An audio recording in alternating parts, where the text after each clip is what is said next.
welcome to the Utah Puck Report. I'm your host, Jay Stevens, your friend in hockey. You know me. Also, I want to thank our sponsors, Larry H. Miller Toyota in Murray. Right now, get a new 2025 Toyota Tundra for only 2.99% financing on approved credit for 72 months. Just go ahead and stop in at Murray or check them out at larryhmillertoyota.com. Special guest today, longtime friend of mine, and I got to tell you, this is Brian Patafie from the Salt Lake Golden Eagles, from the Calgary Flames. We're going to get into all that, but I got a bone to pick with you, Brian, because you got me addicted to Brian's goalie gear, and if you have any idea the amount of expense that's cost me over the past 30, 35 years or whatever it's been, because you gave me my first set of Brian's, and I've bought a lot since then. But anyway, welcome to the show, Brian. Well, hey, it's great to be here. And Jay, just let me touch on that. Might have given you your first set of pads, but it took the work that you put in. And I have been watching you uh, from afar. There's one great thing about social media, and that's a chance to keep up with people from the past. And you have done a magnificent job, whether you're backing up for a pro team or what in your playing days of growing up and everything else. So I might have given you the pads, but you had to put the work in. Well, I appreciate it, man. And I don't know if you remember. So that was when I'd played a year here in Murray, in Utah anyway. And that was my first year of hockey ever, was with Murray High. And then the very next year, and I think it had something to do with you. Actually, I guess making juniors had something to do with you, but um, I ended up at Shattuck St. Mary's for my junior year. And they're like, you need better pads than you have now. And luckily, are you in an earthquake or what's going on over there? No, I'm in Oregon, and something fell on the roof. Probably a tree branch or something. We've been having some pretty crappy weather out here, but c'est la vie. Yeah, it's actually windy and haily out here right now. Um, Brian, like you've been around. Tell me how many years you actually had in professional hockey as a trainer. 44 years, Jay. 20 in the Flames organization is my, I want to say my claim to fame.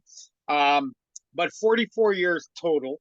And I count major junior in Canada, the Canadian Hockey League. I count that as pro hockey, even though it's major junior hockey, because those teams, some of those teams in major junior, and I'll say, the Ottawa 67s, the London Knights, the Portland Winterhawks, they operate like a pro team. I mean, they operate better than a lot of minor pro teams. Yeah, I bet. I bet. And that's kind of one of the funny things that I learned as I got older is I was watching guys come from major juniors and then play for, like, in the West Coast League and the East Coast League back in the day. It almost reminded you of Slapshot, where they're just trying to, you know, keep the bus tapes together and you're breaking down all over the place. But in the juniors, they were better taken care of than they were in their first year pro. So yeah, it's a And hard pill to swallow. you know where you find a lot of that too is a lot of guys coming out of Division 1 schools, whether it's hockey or football, and going on to play in the NFL or the CFL, the Canadian Football League, and they find out, wow, it's a little bit different here. We don't have this, or this. And I would say more the Canadian Football League than the NFL, because the NFL is really up their game as far as their off field and what's available to the players. But I know that at one time, not too long ago, if a CFL player wanted to work out, the team had a deal at a local fitness place. It's getting better, but Wow. you come out of something like Oklahoma or University of Georgia, BYU, your University of Utah. Everything's at your fingertips there. So, Yeah. but it's Yeah, getting better. those guys are definitely taken care of, and you do see it. Well, a lot of colleges, especially with the new NIL stuff, man, they're having to up their game. They're having to compete more to keep these athletes and then pay the athletes. Um, Well, yeah, that's it's about time. You know, it is about time that the athletes are compensated. Um, but they went from zero to 250 real quick. yeah, I think there should have been a gradual thing.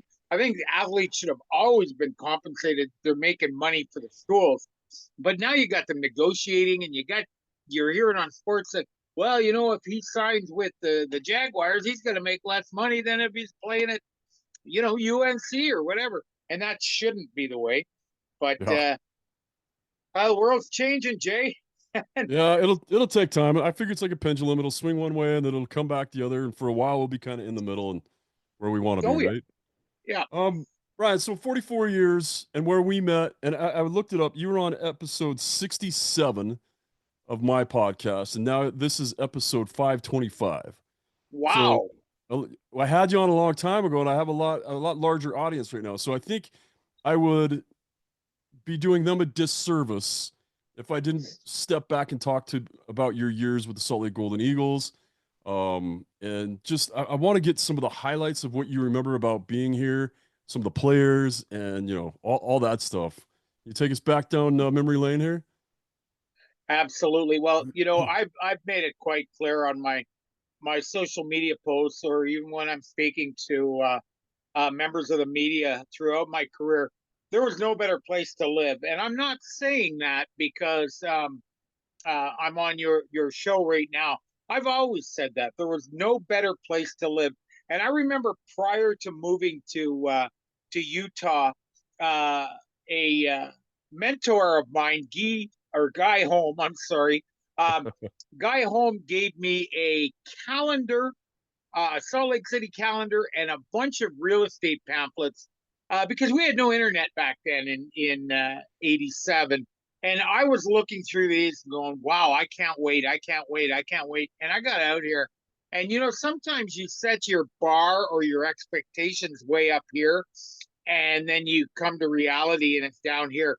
No, I didn't set it high enough. When I came to Utah, I was just overwhelmed by the natural beauty, by the kindness of the people. I had to learn about the church and how uh, the politics worked. Now, here you got a Canadian kid, early in his pro hockey career as an athletic trainer, moving out to Utah. And like when I first came out, and was well depicted in my book, uh, I said to Diane Teese, my realtor, who happened to be Art Teese's daughter, the old owner of the Golden Eagles. She was my realtor. And I'm looking around. She goes, "What are you looking for?" I said, "Well, I haven't seen a Mormon yet. I've been here for 3 days." And she goes, "What?"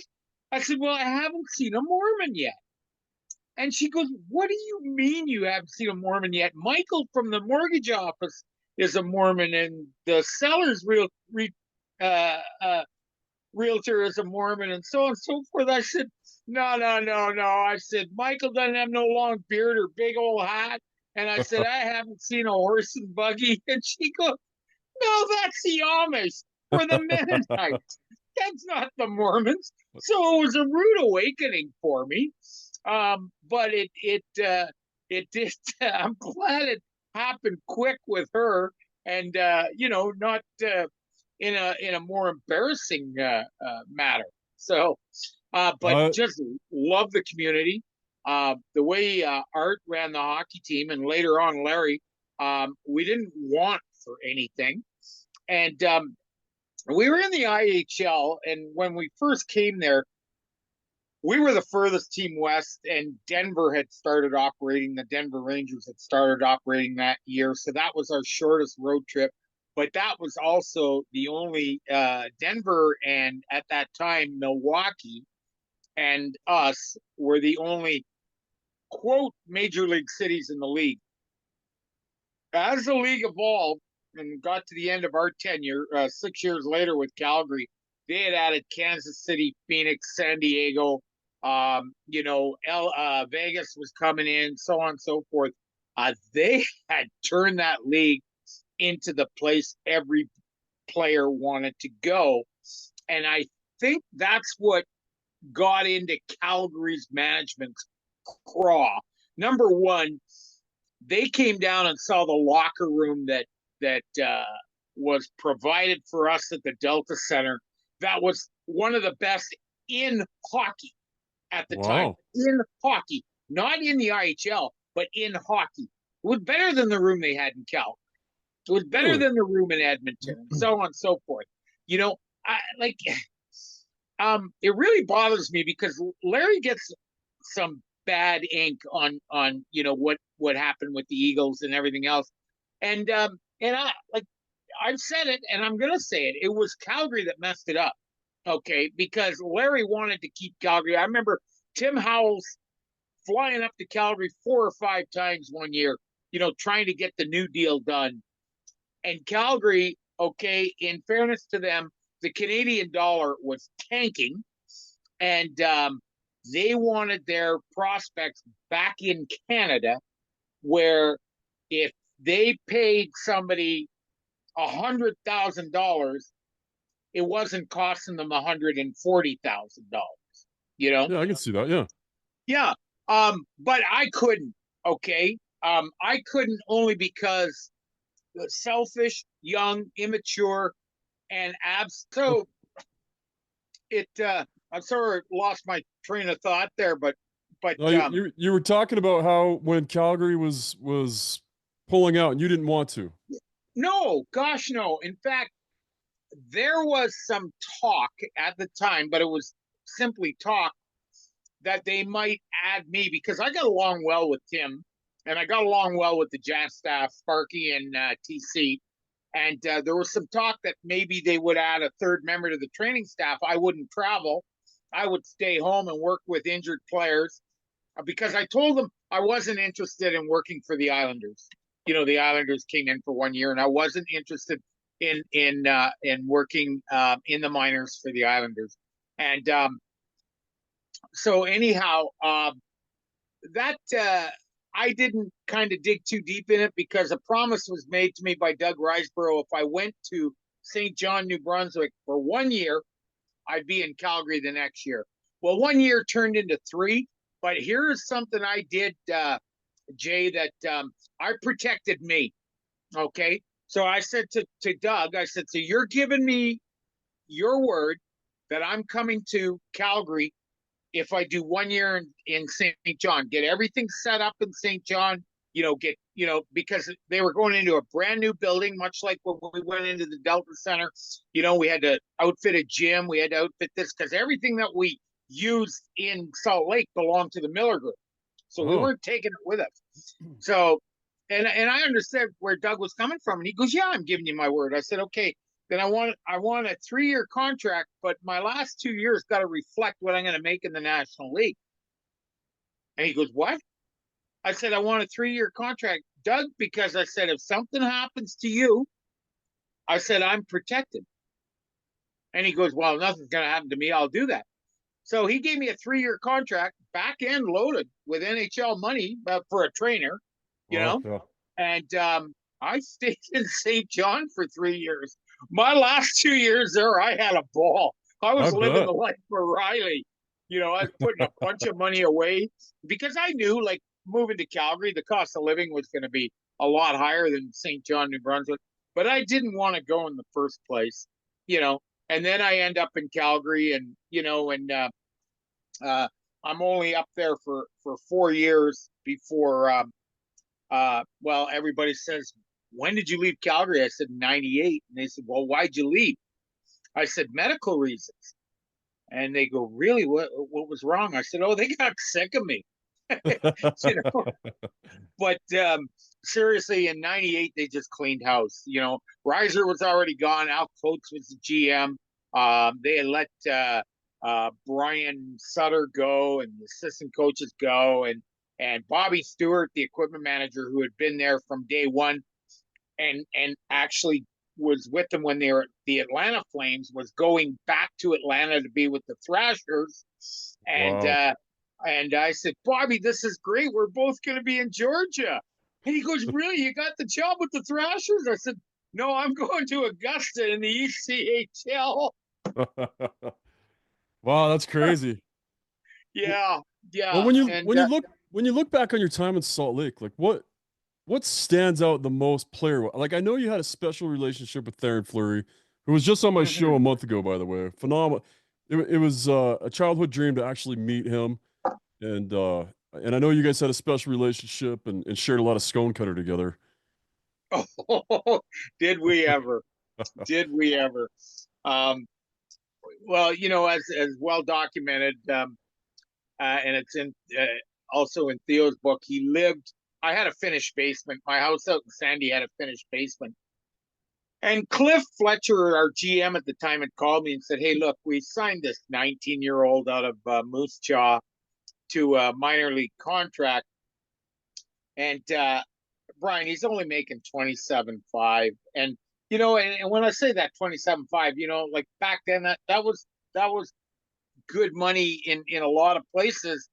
But we had guys on the team making 60 and 80,000. So, a kid coming in making 27.5, and Cliff goes, "I know you got the finished basement." And I couldn't say no to Cliff for a lot of reasons. He's such a good guy, best man I've ever worked for in as a GM. But number two, I had no American money when I came to Salt Lake looking for a house. Cliff Fletcher and the Calgary Flames did my down payment, did all my closing costs. It was all set up in a bonus structure for me so I could buy a house in Wow. Salt Lake. Yeah, because I had no American money. So, like when I came from Moncton to Salt Lake, you want to talk loyalty. It's a two-way street with Cliff Fletcher. You're loyal to them, they're going to be loyal to you. And Cliff told me, "I want you to buy a house there. It would be to your advantage." I said, "Cliff, I have no American money, even for a down payment." He goes, "You find the place you want and let us know." And so I found the place I wanted, and I kept it within my means. I knew what I was going to pay every month, and I could afford that.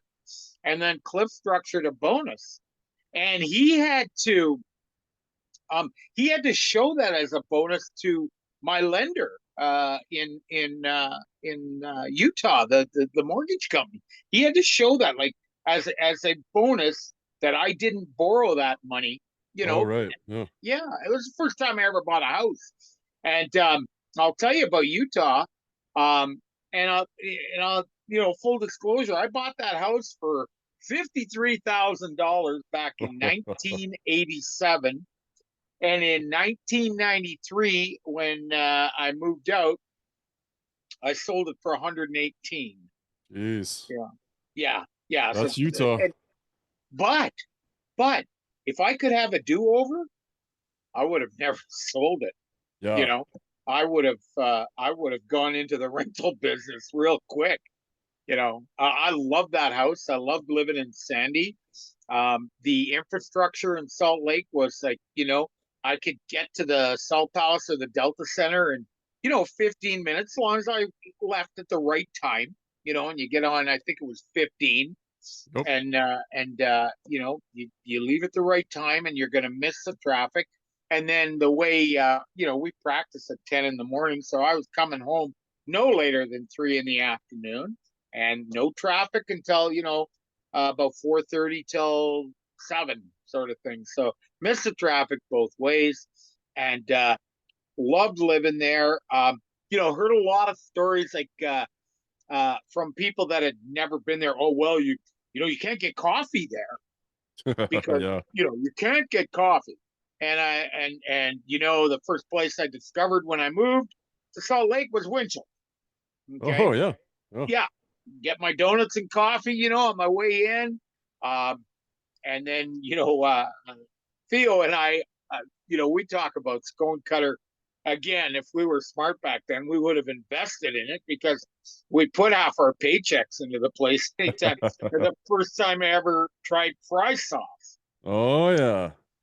Now, it took me 3 years being a Utah resident before I could say Tuwella. Okay. Yeah. And, but just absolutely loved it. Loved it then. Well, Um, you had an amazing timing too, because a lot of the players that came through, I mean, you had to have been here, like Chernamaz was here, but then also like oh, Joey Mullen, was he here when you were here? And no, like, Joey wasn't here. Joey was up in Calgary, okay. winning Stanley Cups. So we had to Okay. go. We had to go get the Turner without him.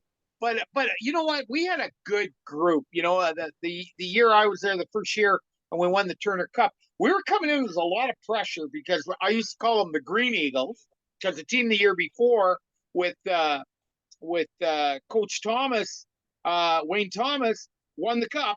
And then all of a sudden, Art makes the announcement, "Well, Calgary's coming in."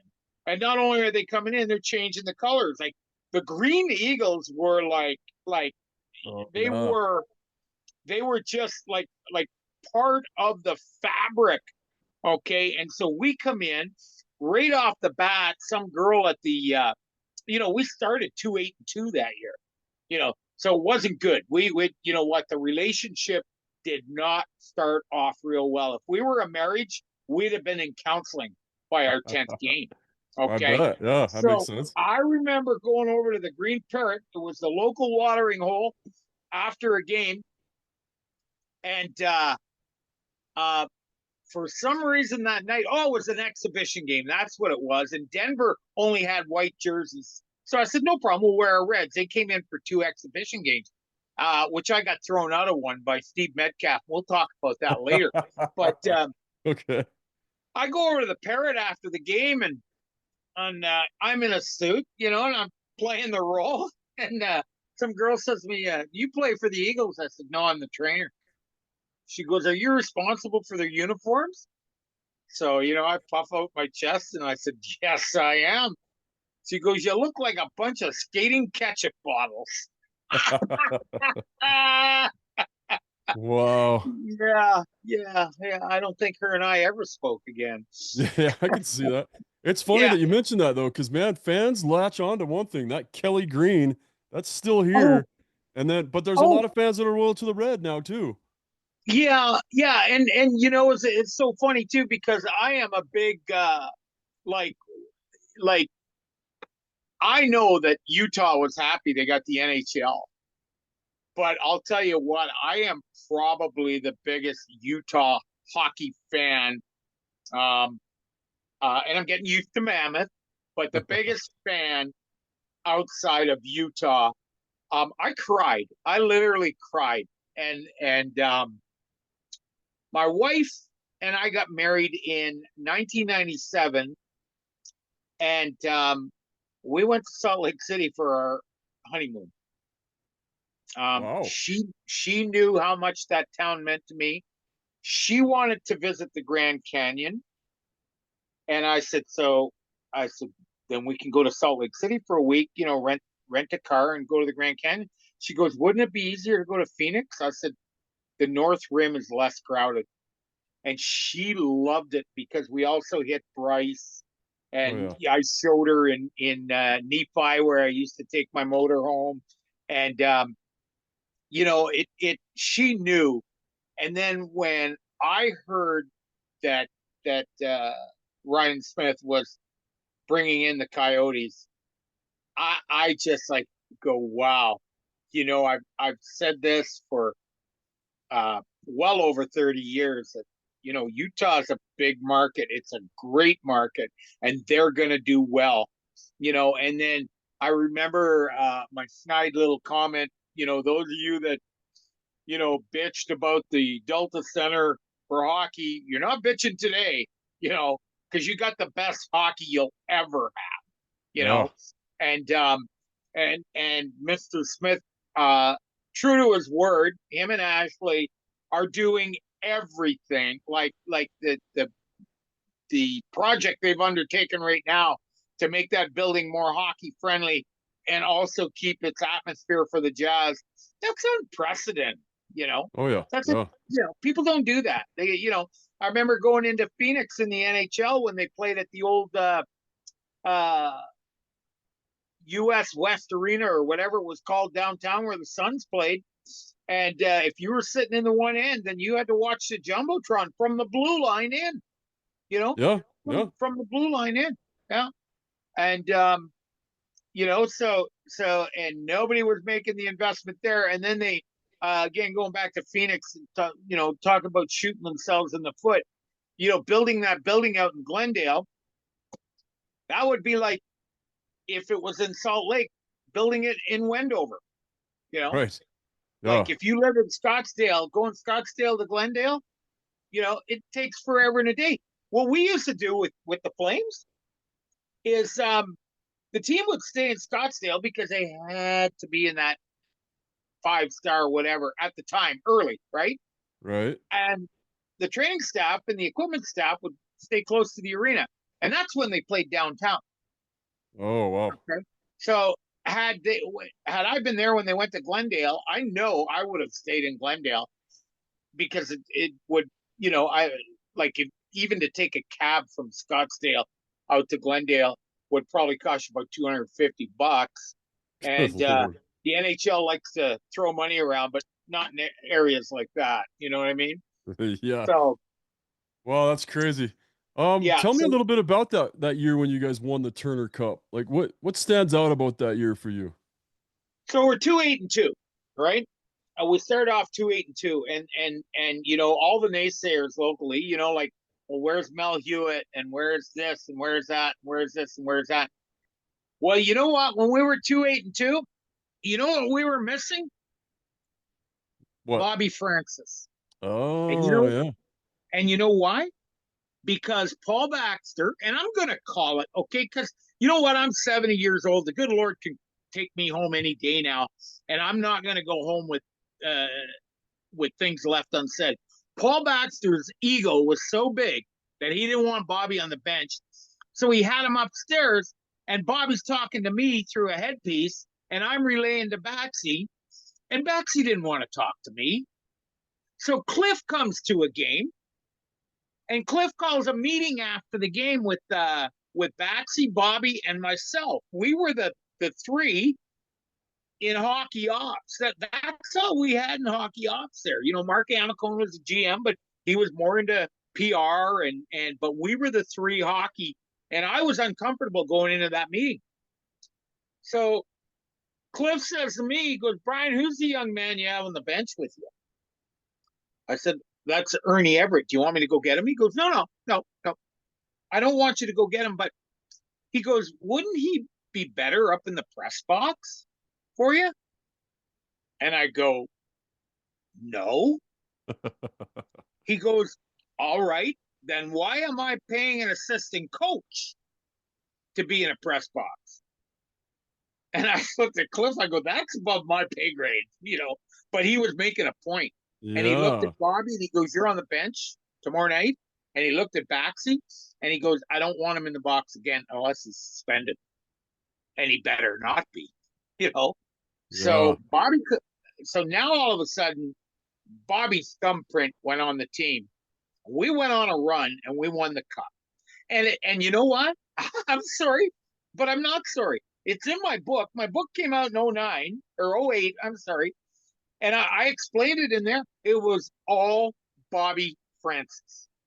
All That is Bobby Francis. that's a part of that story. I knew some of that story, but that's a part of the story I've never heard before. So that's pretty Well, interesting to find out. the kids won. I call the players kids because they're so much younger now. But the Yeah. team won in spite of Baxi. Wow. One Okay. of the best stories that year. One of the best stories. Okay, pardon me. I'm sitting in my bathing suit. I have to shift around a bit because I rushed back here thinking, oh no, mountain time. I'm late. Whatever. So anyway, one of the best stories that year was actually the next year. We had Rick Hayward playing for us and Jeff Wennis. And that was the second year. We had a good run that year too. And we went to the final, lost to Muskegon in the final, but we're in the playoffs against Milwaukee. And the first two games were in Salt Lake and we split. And I remember the radio guy saying, because, the way it was set up, because the travel is 2-3-2, the radio guys on the radio going, yeah, the Admirals can win this on home ice, blah, blah, blah.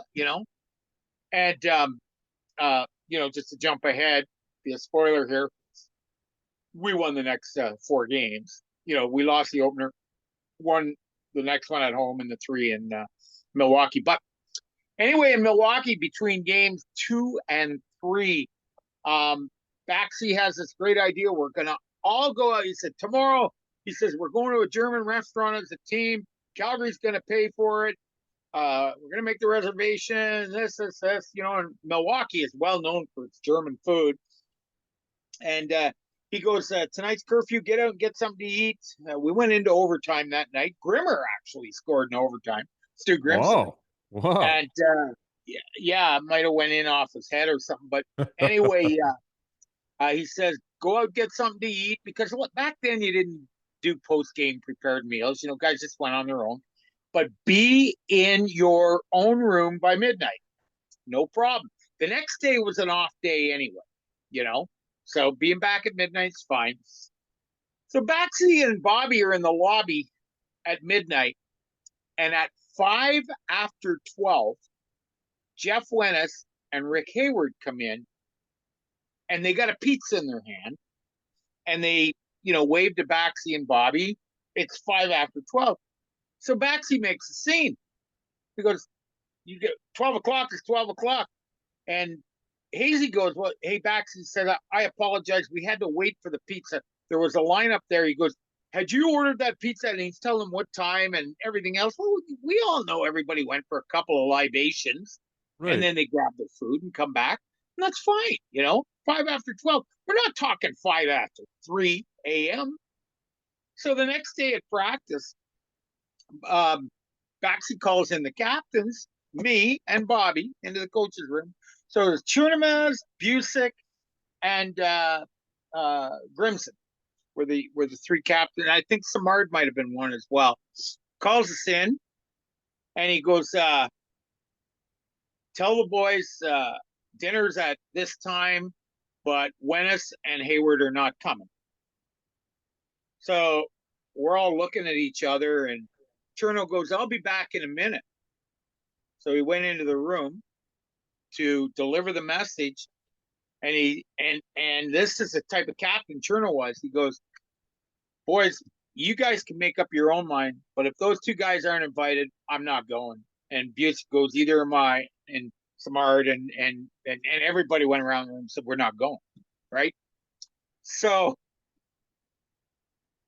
um uh Cherno grabs me and the other two captains, or the other three captains, and we go into the coach's room, and Cherno goes, "The guy said if they're not invited, nobody's going."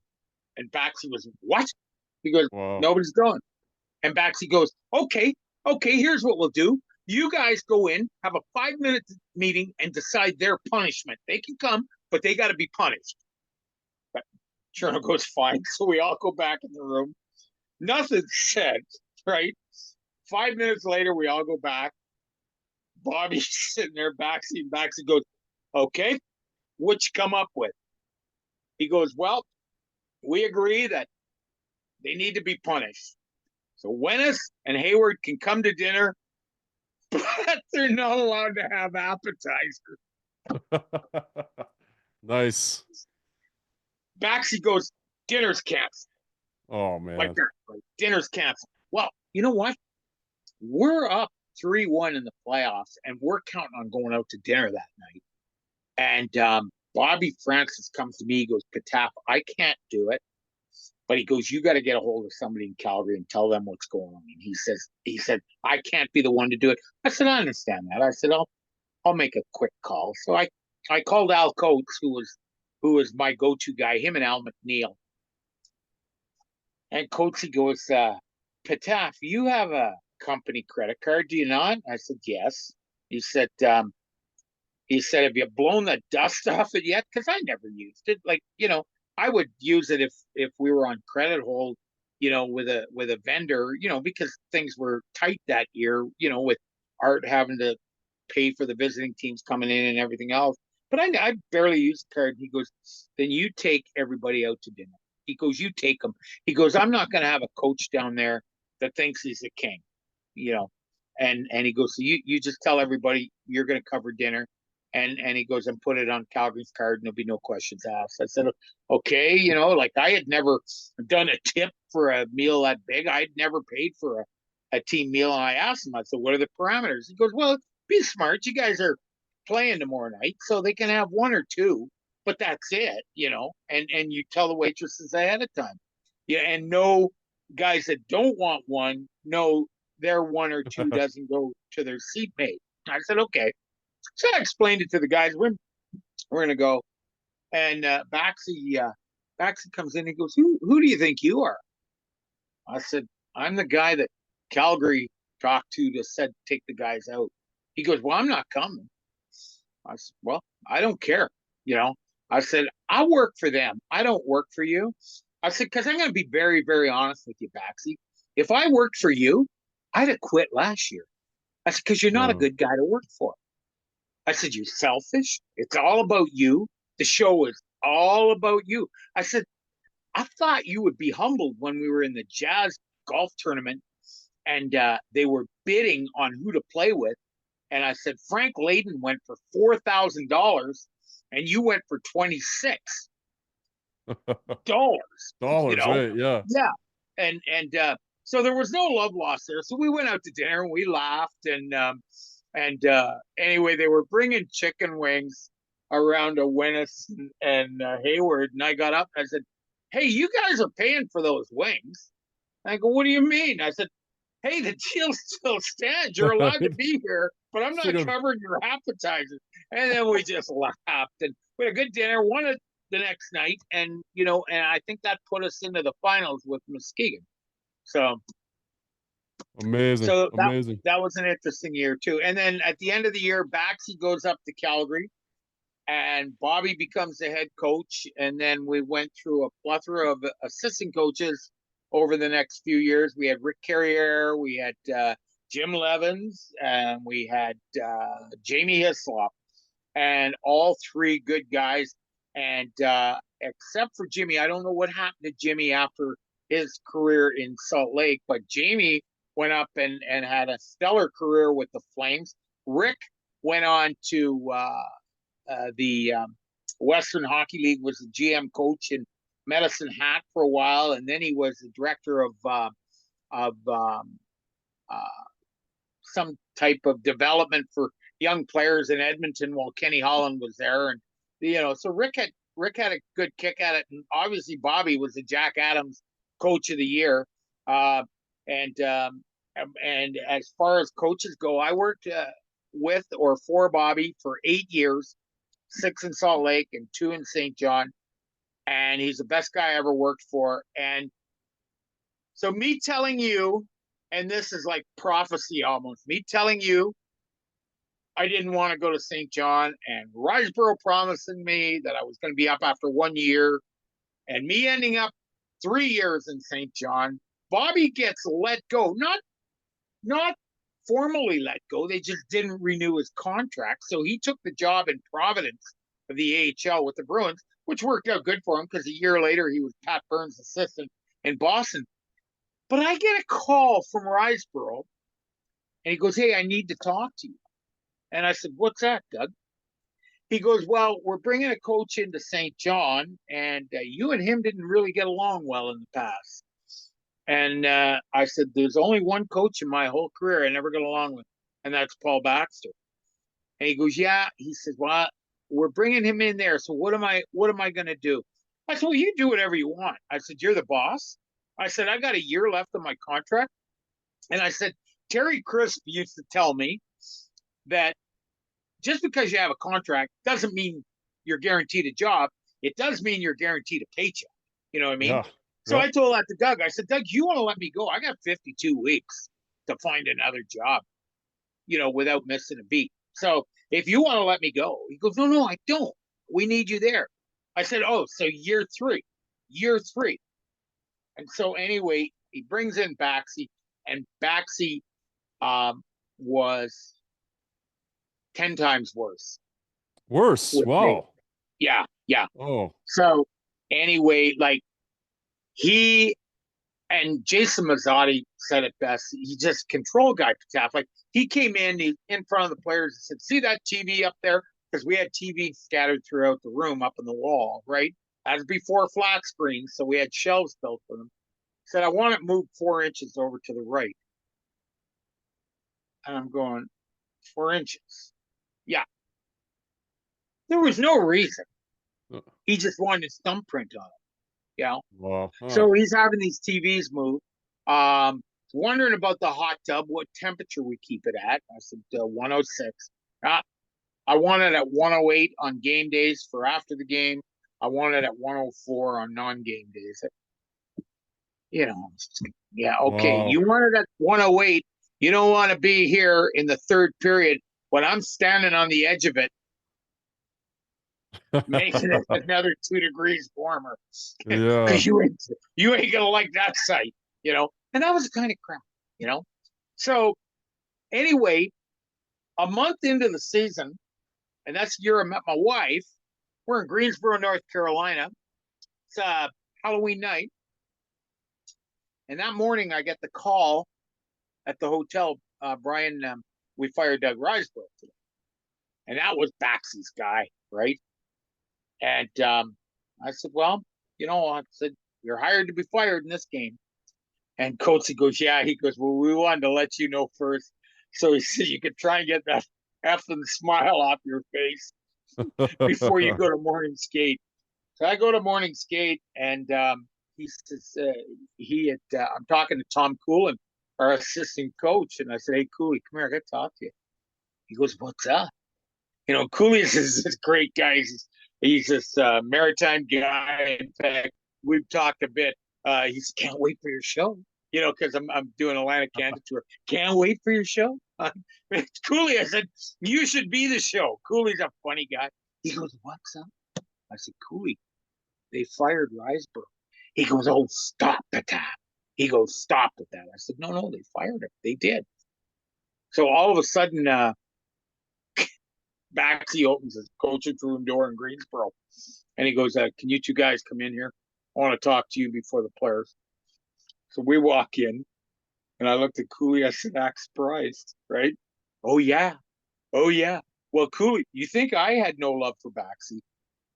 Like, Cooley punched him in the head one time, morning skate. Like that. Wow. Yeah. Oh, yeah. It wasn't a good situation. So we go in, and Baxy's trying to be the guys. I want to tell you the Calgary Flames made a decision today. And Cooley goes, I know. They fired Doug Riseborough.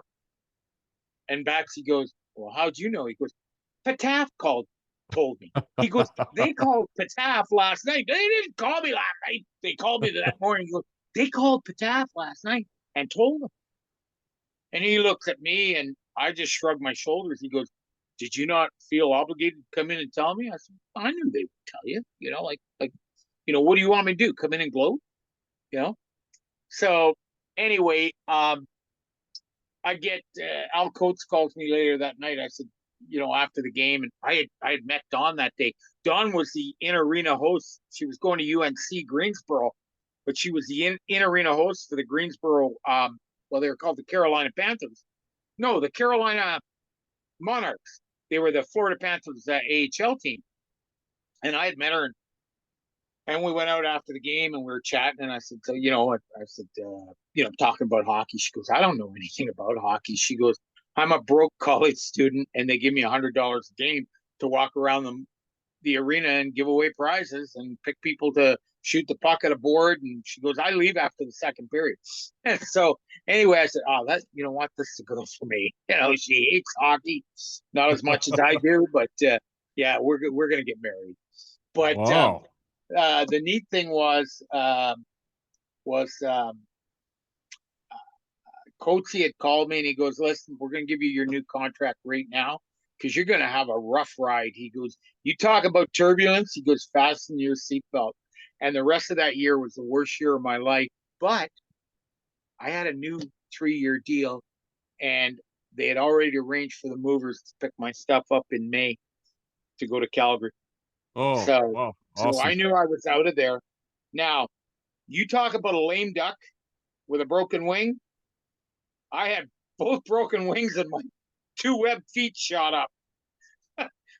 Man, I was like a mime. I went through the motions so much, but we got through the year, and, I said my goodbyes. I learned to like St. John for a lot of things, good people and everything else, but, just didn't offer what, Utah offered. And it's kind of like, being a foster child and leaving, the Upper East Side to go into, a bad part of town. And that's I'm not calling St. John a bad part of town, just trying to do an analogy because I like St. John. I love the people of St. John, and actually did a show there last year, and that town has really boomed. Oh, yeah. It has, added a lot of retail stuff and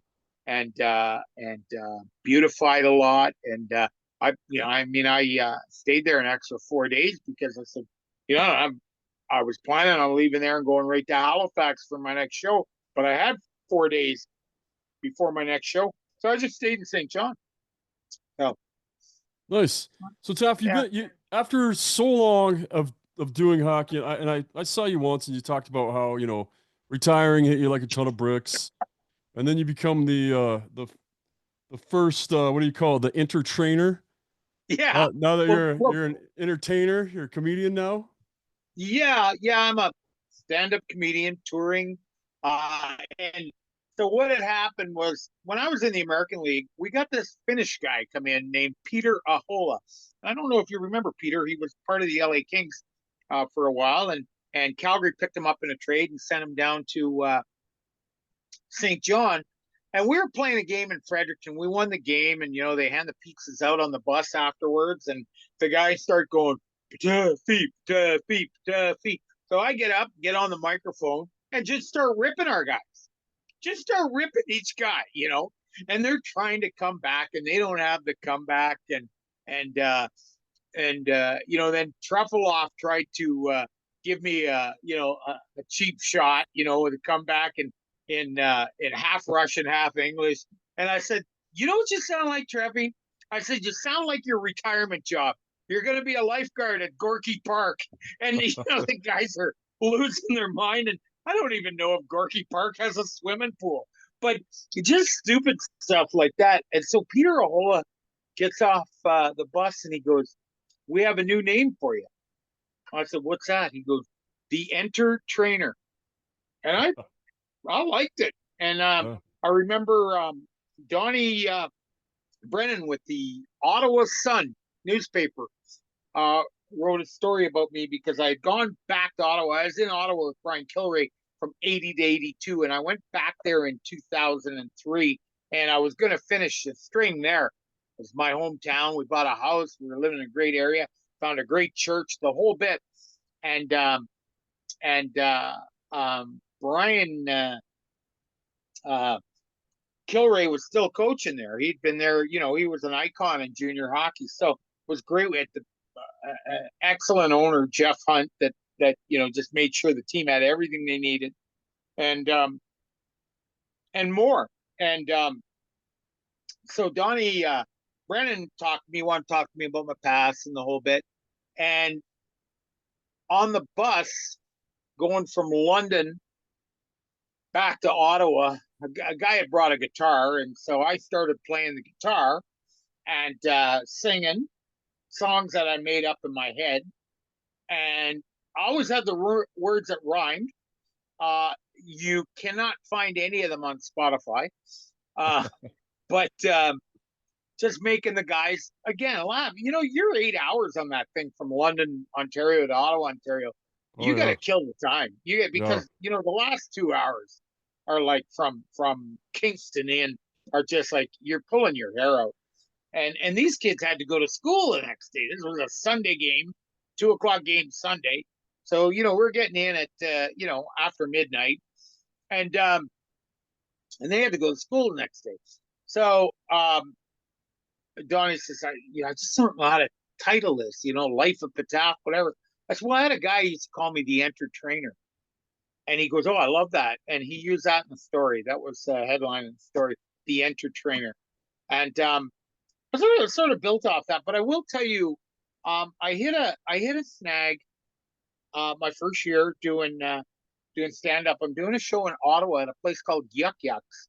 Now, Yuck Yucks in Canada is nationwide. They have comedy clubs all over Canada, and you get a gig at Yuck Yucks, you better make the most of it. It's like getting a gig at the Comedy Store. You make the Okay. most of it because there's multiple Yuck Yucks in Canada, and when you're touring, you can hit Yuck Yucks, on your tour like almost every city. So I got up and I did my thing, and I thought I killed it. And Howard Wagman came to me, and Daniel Shields, the two owners of that Yuck Yucks, came to me after the show. And Howard Wagman is really well thought of in the comedy business, like U.S., Canada. Everybody knows Howard. So Howard goes, "Hey, you got a minute?" And I said, "Yeah." And he goes, "So what's your tour called?" I said, "No Days Off." He goes, "Yeah." he goes, well, I'm going to tell you something, Brian. He goes, one line you used up there, you said, yeah, I worked in hockey for 44 years. So I'm not going to talk about hockey because I hate hockey. And he goes, you know what? This is a Canadian audience you were talking to. But let me tell you something. What you have right now, Brian, you're one of maybe 10 million guys that think they're funny. But what you can have, you could be one of 10,000 guys that has a brand. And he goes, your brand is you were a trainer in the NHL that has stepped out of the game and now you're on comedy stages. And he goes, I'm going to bet you dollars to donuts. You're getting in the door someplace because of your resume, not because of your comedy. And he was right. He was right. He said, so finish your no days off tour, get back to Vancouver, Chilliwack, Jamestown, wherever you're going to be, and rebrand and give me a call. He goes, because you'll be back at Yuck Yucks, but we don't want the no days off tour. So I called my son, who was 21 at the time, who works in politics, Dominic. I called Dominic, and I told Dominic, and Dom goes, well, Dad, he goes, you know what? Got to learn to take criticism. What are you going to do about it?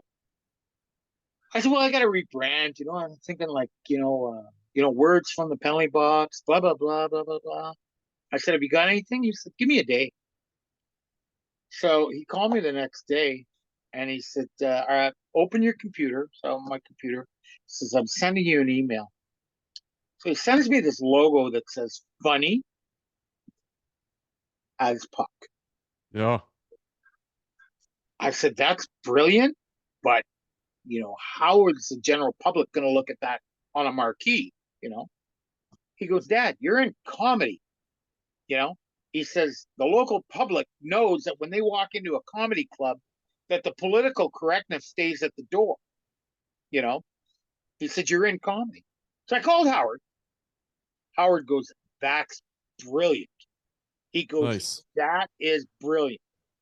And he said, do you got a catchphrase? I said, yeah, come on in and laugh your ice off.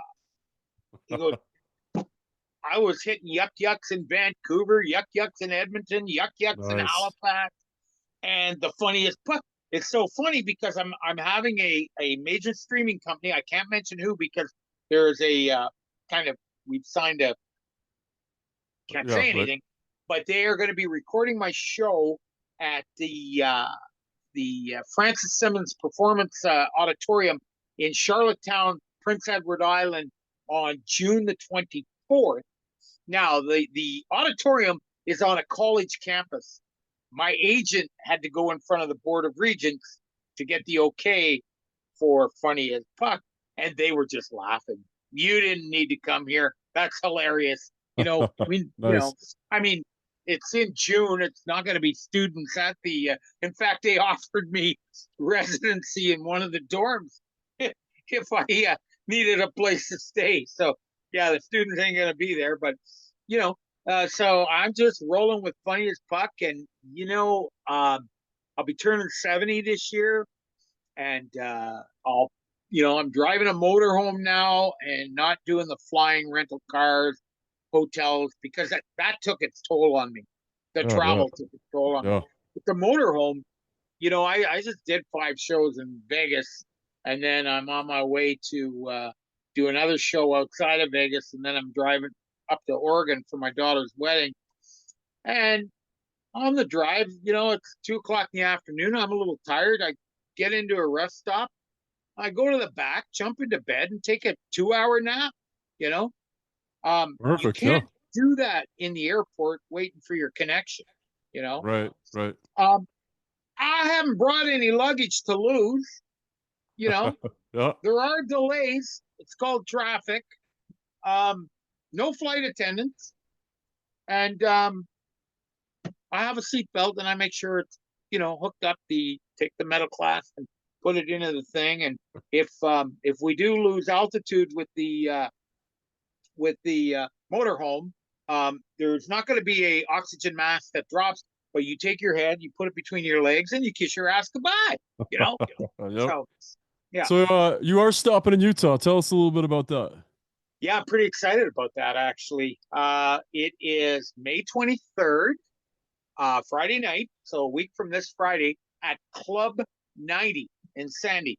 And Club 90, I guess, has changed since I used to crawl out of there in Yeah. the 80s and get in the car and go to Stone Cutter, which was right in the same parking lot. It's Yep. changed. It has changed a little bit. I heard they do offer comedy shows there every so often.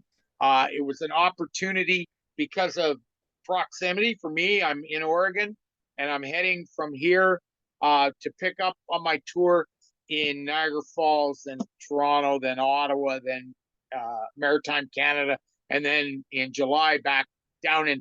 And it's so funny. I've got 12 shows in July in Florida, and I said to Sheila, my agent, I said, 12 shows in July in Florida. I said, no offense, Sheila, but why wouldn't you put me in Florida in January? She goes, that's when the good comedians play Florida. So, You got to earn the January slot. oh, you got to earn January. So, anyway, getting back to Salt Lake, pretty excited about it, and I'm a realist. Okay, I lived there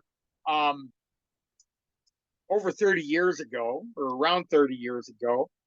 So I know it's going to be different. I went there on my honeymoon, and I could see the changes then as they were getting prepared for the Olympics.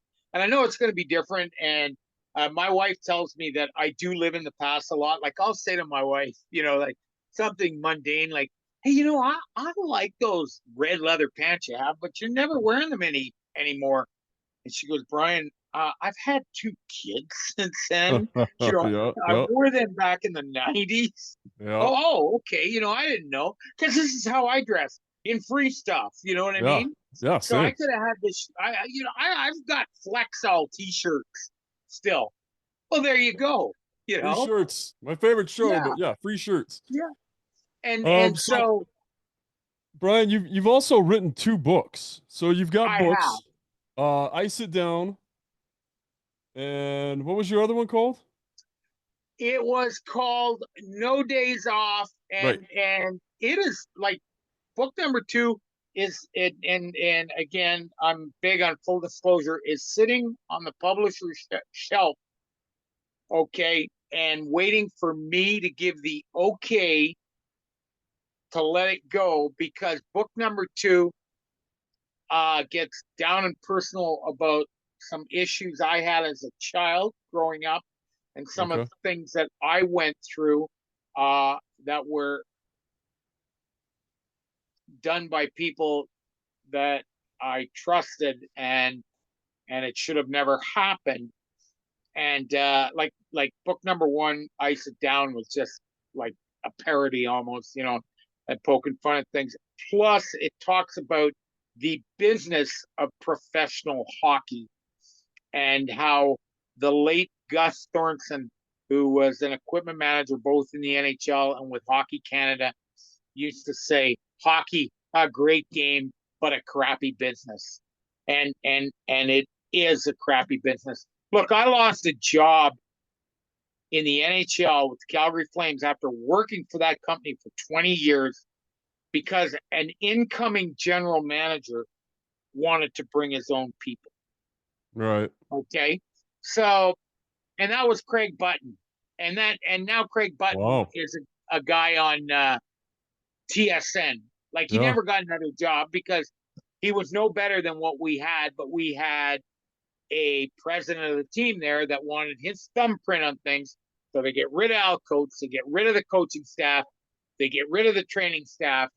Now look at that's one of them firings when you say thank you because I had a year left on my contract, and my contract had a company car, my contract had a cell phone, and my contract had this, that, and the other, and they honored all of it. I took my car to Augusta with me, and then I had to return it to it was a Jeep Grand Cherokee, so I had to return it to a Chrysler dealer in Canada. That was no big deal, you know. So when I went to Augusta, I got the job in Augusta because everybody wanted that job in the ECHL. You know why I got the job? Because I went in and lowballed myself because I was making, 65,000, which Right, was a right. lot for training. I was making that from From your NHL Calgary. contract. Yeah. Yeah. And so instead of asking for the customary $1,000 a week in the ECHL at the time, plus living and blah blah blah, I asked for 750 and my Wow. living. And Dan Weeb, the coach, goes, you're in the NHL and you're coming here for 750. I said, Dan, can I tell you a secret? He goes, yeah. I said, I'm being paid by Calgary for the next year. So I said, this can be a 1 year deal. And then I'm going to show you guys in a year. He goes, I like that. I like that. He said, do you want a 1 year deal? I said, no, give me a two, but, say we'll renegotiate the financial part of it after one. He goes, I can do that. So he gave me a 2 year deal. And then after my 1 year, he came back and I got bumped up considerably. And Nice. I stayed there for 6 years. Loved it. But Yeah. by year six, people in Augusta had tired of it. It was a novelty thing. And but for me, two kids were born there.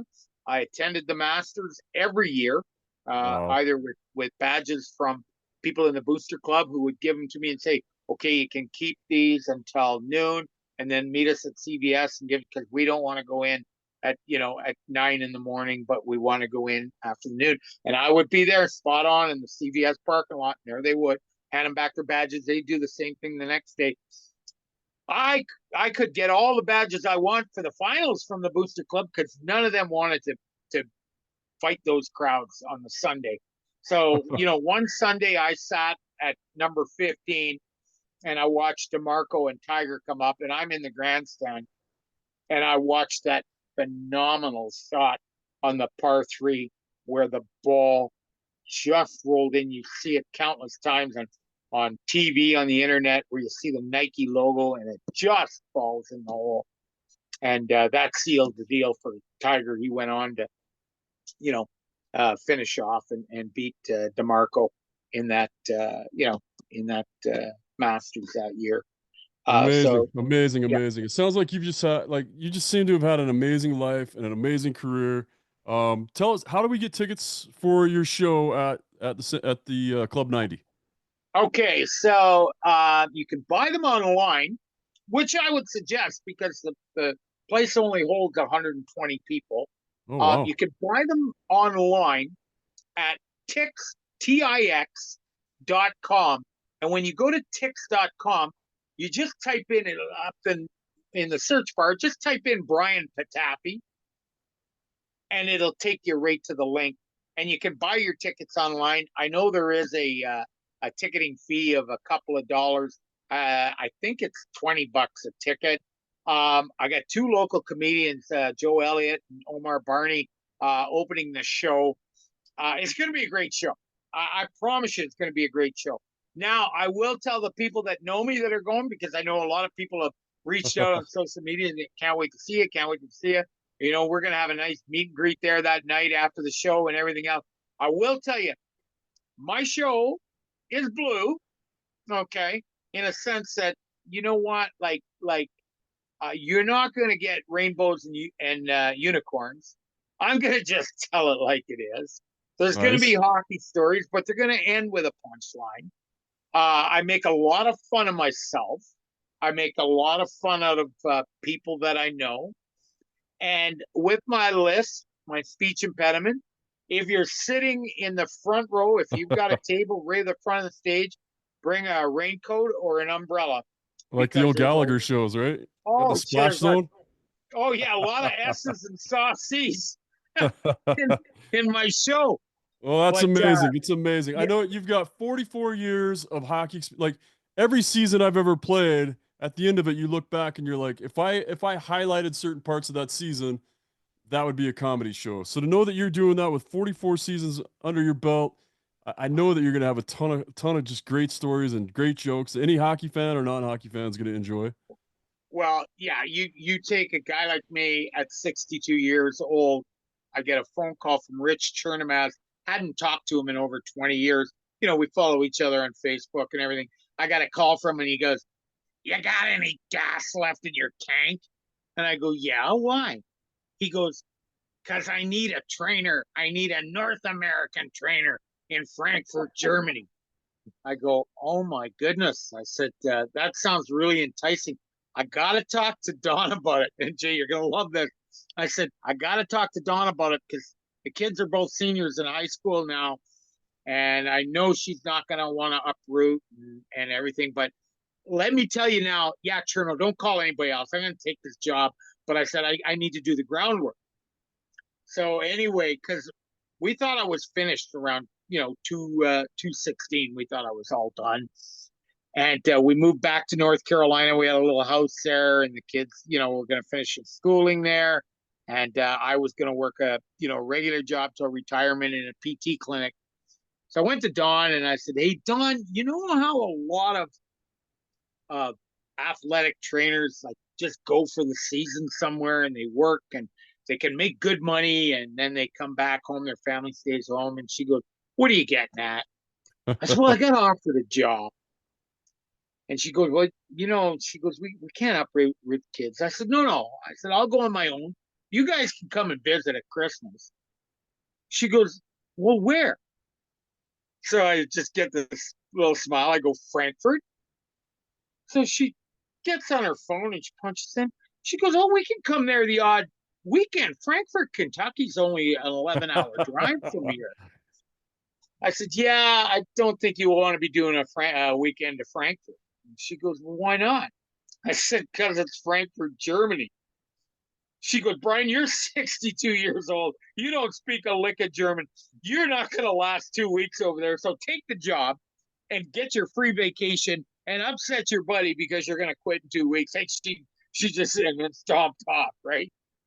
And so I went back to her. I said, are you serious? She goes, yeah, take the job. When do you have to be there? I said, the end of July. This was April. And you know what? Like I said, I was going to work in a PT clinic. I was working in a grocery store at the time Oh in wow. produce because there were no jobs, you know. So Yeah. here was a job that paid multi euros and paid, gave you a car to drive and a home to live in and the whole bit, And so I really wanted to do this and just for the experience. So anyway, I leave the end of July. She goes, well, we'll have a big cookout before you leave, invite all the family. So, and my wife's got a better sense of humor than me.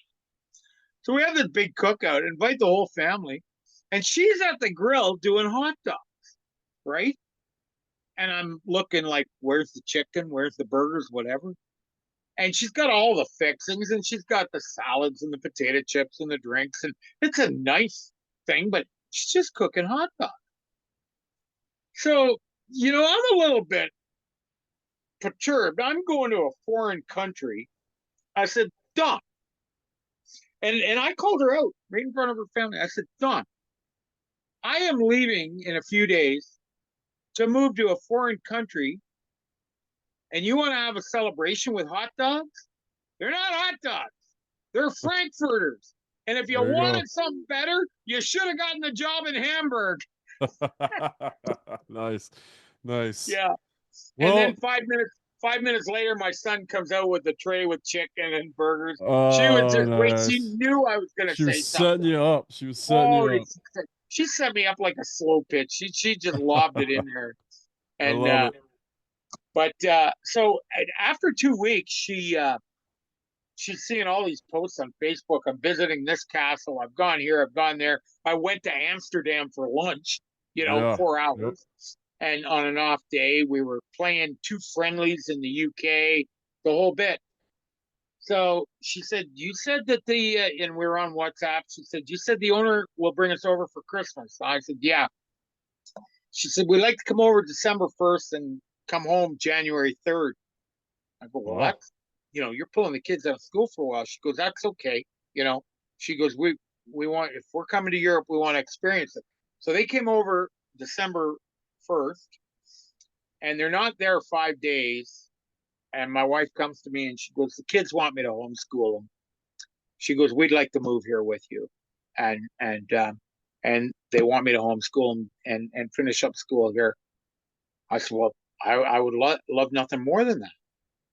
Well, I've seen them more when they were living in the United States because I would come home from the rink and they're on the train going to Finland, or they're on the train Oh going to yeah. Oh yeah. Switzerland, and they visited all of Europe. The only place they didn't go was Russia.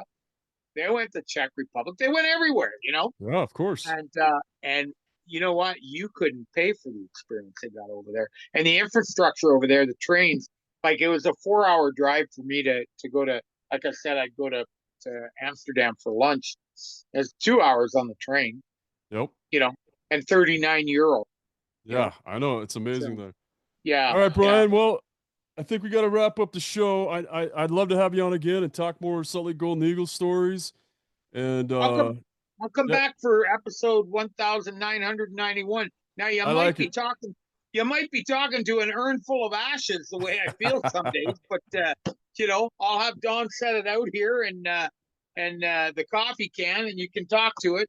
If you get an answer, let me know. Sounds good. I feel the same way, buddy. All right. That is the show for today. Brian Patafie, thank you so much for being on the show. We'll see you at Club 90 next Friday night. And Yep. that is the Utah Puck Report. Yeah, Tix.com.